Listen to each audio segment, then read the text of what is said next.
Thank you very much. We're here today to defend free speech from one of the gravest dangers it has faced in American history, frankly. And you know what's going on as well as anybody. It's not good. A small handful of powerful social media monopolies controls a vast portion of all public and private communications in the United States. And we know what they are. We don't have to name them. We're going to give you a complete listing. We're going to give you a signed copy of what I'm going to be signing in a couple of minutes, and you'll see exactly what we're doing.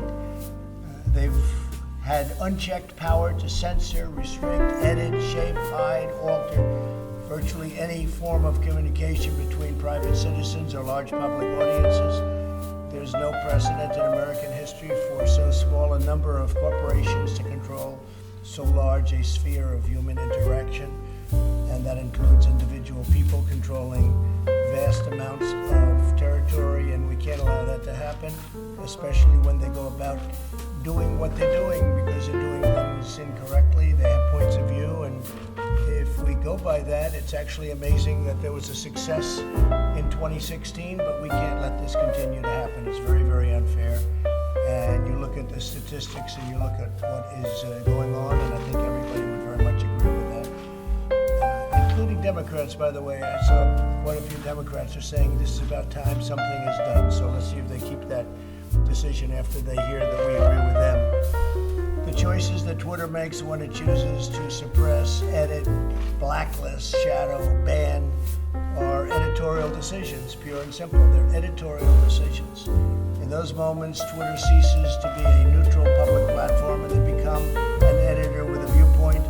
And I think we can say that about others also, whether you're looking at Google, whether you're looking at Facebook, and perhaps others.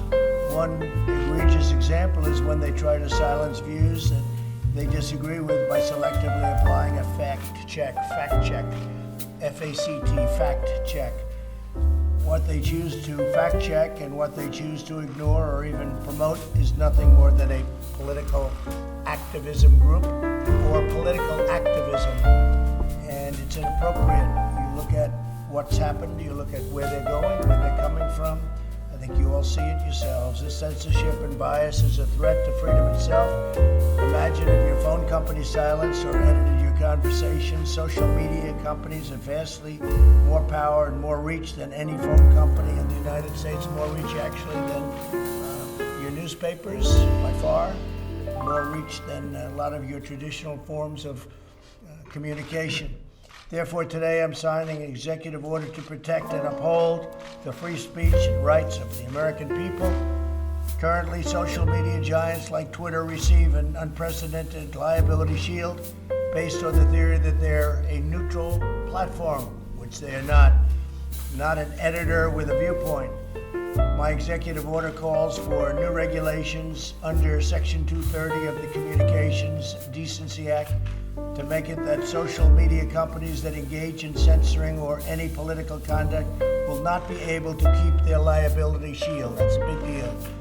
They have a shield. They can do what they want. They have a shield. They're not going to have that shield. My executive order further instructs the Federal Trade Commission, FTC, to prohibit social media companies from engaging in any deceptive acts or practices affecting commerce. This authority resides in Section 5 of the Federal Trade Commission Act. I think you know it pretty well. Most of you know it very well. I would think you know it quite well, right? Additionally, I'm directing the Attorney General to work cooperatively with the states. He's going to be working very much and very closely in cooperation with the states to enforce their own laws against such deceptive business practices. The states have broad and powerful authority to regulate in this arena, and they'll be doing it also, and we encourage them to do it if they see exactly as we've been seeing. It's what they're doing is tantamount to monopoly, you can say. It's tantamount to taking over the airwaves. Can't let it happen. Otherwise, we're not going to have a democracy. We're not going to have anything to do with a republic. Finally, I'm directing my administration to develop policies and procedures to ensure taxpayer dollars are not going in any social media company that repress free speech. The government spends billions of dollars on giving them money. They're rich much enough, so we're going to be doing none of it or very little of it. As president, I'll not allow the American people to be bullied by these giant corporations. Many people have wanted this to be done by presidents for a long time. And now we're doing it, and I'm sure they'll be doing a lawsuit, and I'm also sure that we're going to be going for legislation in addition to this, and the legislation will start immediately. And I tell you, I've been called by Democrats that want to do this, and so I think you could possibly have a bipartisan situation. But we're fed up with it, and it's unfair, and it's been very unfair, and we'll see what happens. Any questions?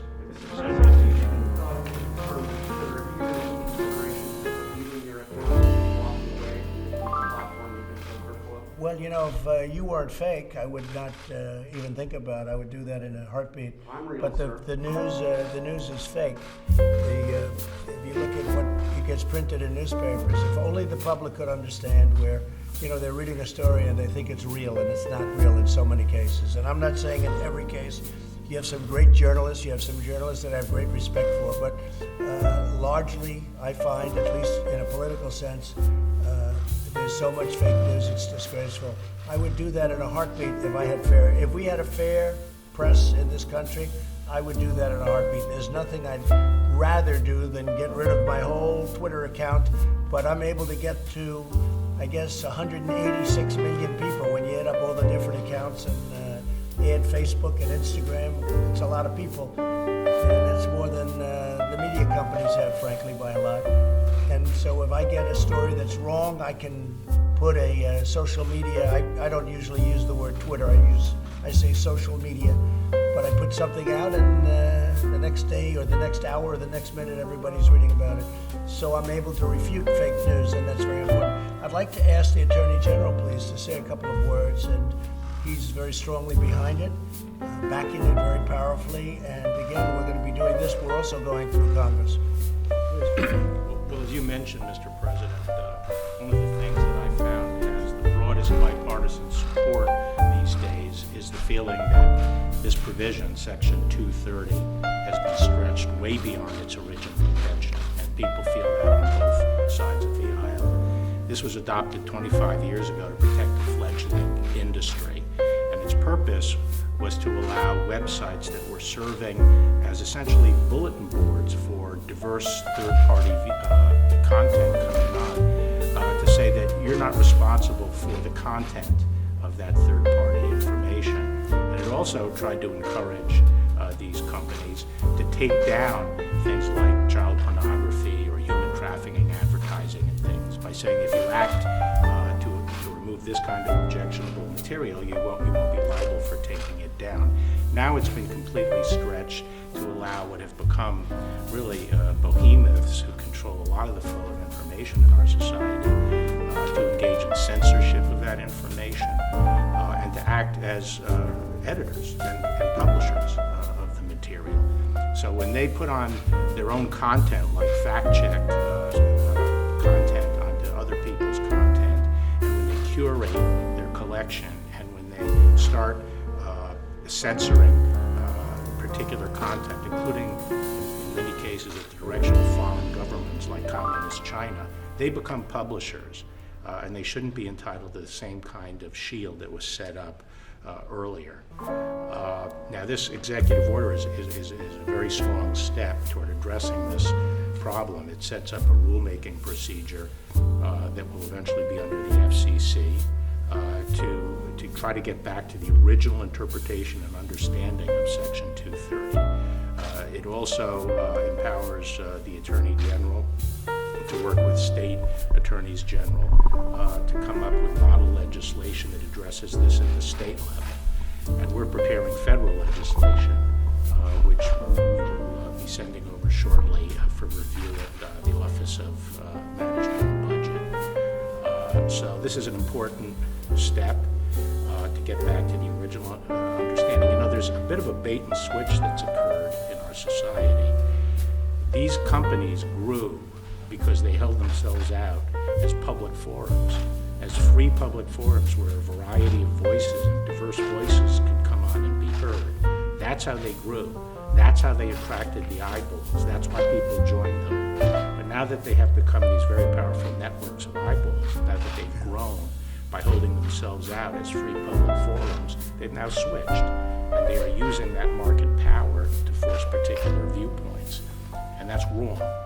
And it has to be addressed not only through this executive order, but I think litigation going forward and by further action on Capitol Hill.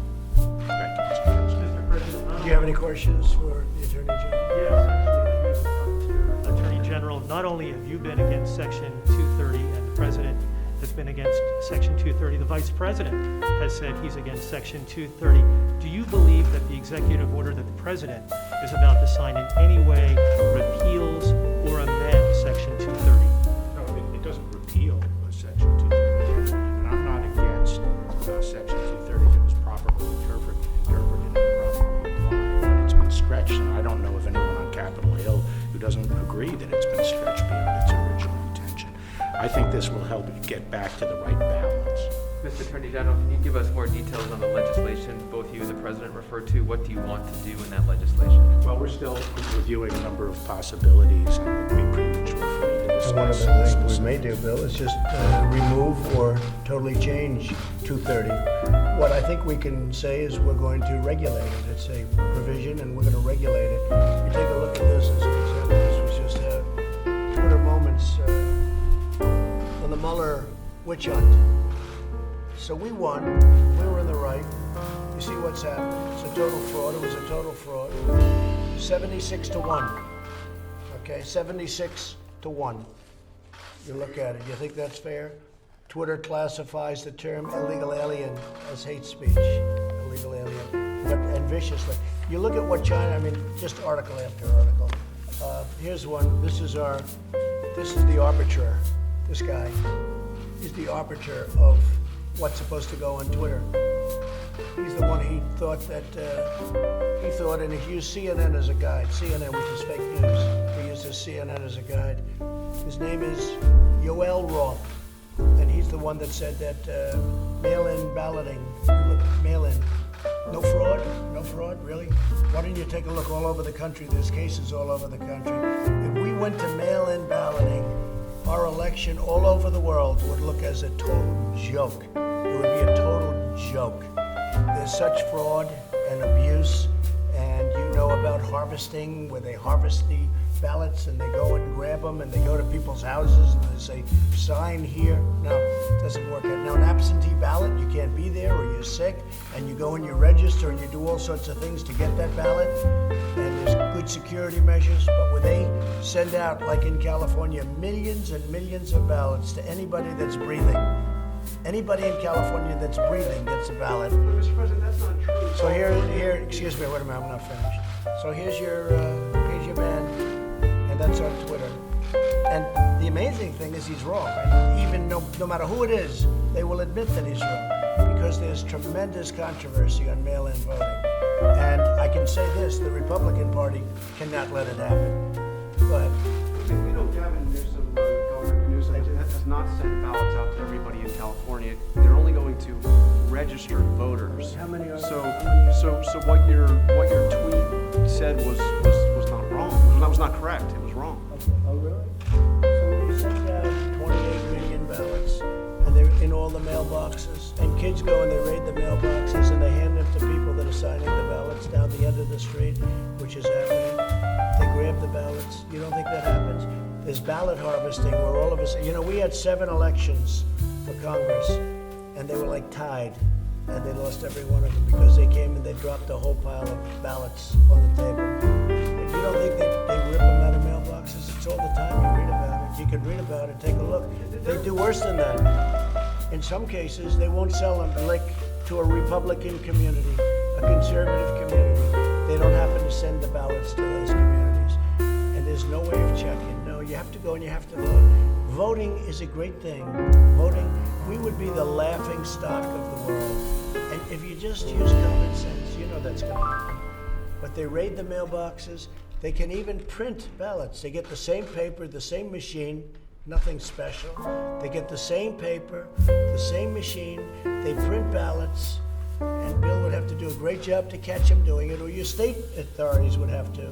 But you have tremendous potential, and you have tremendous fraud and abuse, but you have tremendous potential for fraud and abuse. Go ahead. Mr. President, you had said in one of your tweets that you would consider shutting down Twitter and social media companies. Did you actually mean you would want to shut down an Well, I American think it's company? going to be, I tell you what, I have so much, it seems, influence over Twitter in the sense of people wanting to see go Twitter because of what I have. I have a vast number, we have a number of platforms, as you know, they have millions and millions of people.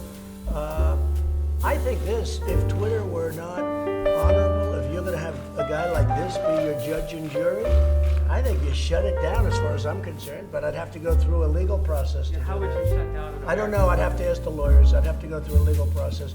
If it were legal, if it were able to be legally shut down, I would do it. I think I'd be hurting it very badly if we didn't use it anymore. I mean, we have other sites we could use, I guess, or we'd have to develop other sites. But, and I'm not just talking about Twitter. Look at Facebook, look at the tribunal they set up at Facebook. This woman who, you remember testifying recently in Congress, her hatred was so incredible toward the Republican Party and me that there is no way you can get a fair trial. So this is not like it's supposed to be. This is not like it's supposed to be. So we're gonna see what happens. And you know what? I guess it's gonna be challenged in court. What is it? But I think we'll do very well. Yeah, go ahead. Mr. President, Yeah, go ahead. as to potential litigation, can you discuss the timing of that and what is the remedy that you're going to be seeking? No, what I was referring to, there is litigation going on all the time on Section 230 and its scope. And we would look for appropriate vehicles to weigh in, file statement of interest. So you will be filing an individual. Not necessarily. Thank you. Mr. President, Mr. Go President, ahead. Are you worried about the situation on the border between India and China? India. He loves India so much he's never asked a question other than an India question, and that's okay. I just got back from India, right? I just beat COVID. I got back. I know they like me in India. I think they like me in India certainly more than the media likes me in this country. And I like Modi. I like your prime minister a lot. He's a great gentleman. Great gentleman. Yeah, they have a big conflict going with India and China. Is that what you're talking about? Yeah. They have a big conflict going with India and China. Two countries with 1.4 billion people. Two countries with very powerful militaries. And India's not happy, and probably China's not happy. But I can tell you, I did speak to Prime Minister Modi. He's not in a good mood about what's going on with China. Mr. President, have you spoken to? Wait, are you finished? No, sir. So what, yesterday you tweeted about you want to mediate between India and China on this issue. I would do that. You know, I would do that if they thought it would help. If I were the mediator or the arbiter, I would do that. So we'll see. Go ahead. Have you spoken to the family of George Floyd yet? I haven't, but I feel very, very badly. It's a very shocking sight. Bill and I were talking about it before. It's one of the reasons Bill's here right now. Because as you know, we're very much involved. And I've asked the Attorney General, FBI, and the Attorney General to take a very strong look and to see what went on. Because that was a very, very bad thing that I saw. I saw it last night and I didn't like it. Do you think those police officers should be prosecuted? I'm not going to make any comments right now. I can tell you, I think what I saw was not good.